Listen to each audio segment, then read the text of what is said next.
The crash of Ethiopian Flight 302 killed 157 people.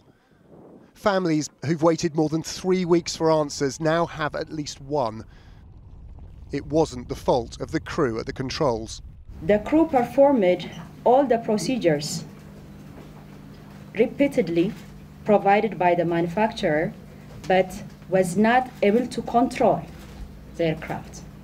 Today's interim report reveals the pilot and first officer were both at the controls fighting to pull up as a computerised system flew the plane into the ground at close to 600 miles an hour.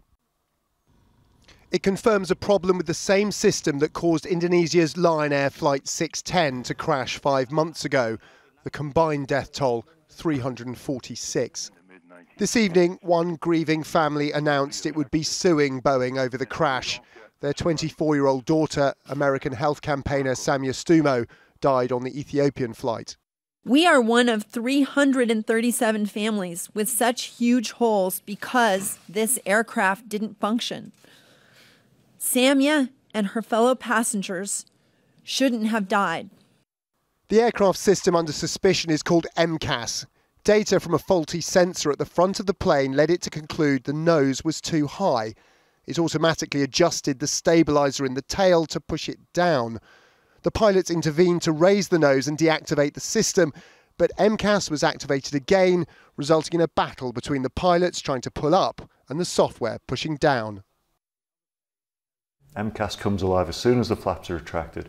According to this experienced 737 pilot, incorrect information from the faulty sensor alone would have made takeoff precarious enough before the plane started forcing itself to the ground. After a minute or so, you've got the MCAS starting to come alive, which is trying to trim and push the nose of the aircraft down. It is an unimaginably difficult situation for any crew to handle.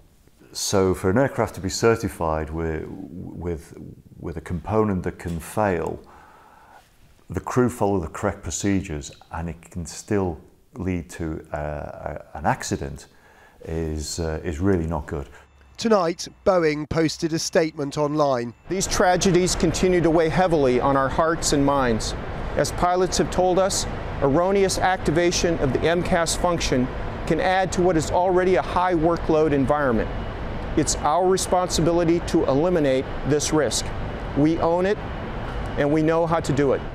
The company, which has orders for more than 5,000 of its MAX 8 planes, has promised a fix for the MCAS system within weeks. But it may take much longer than that to rebuild the confidence of its passengers. Tom Clark, News at 10.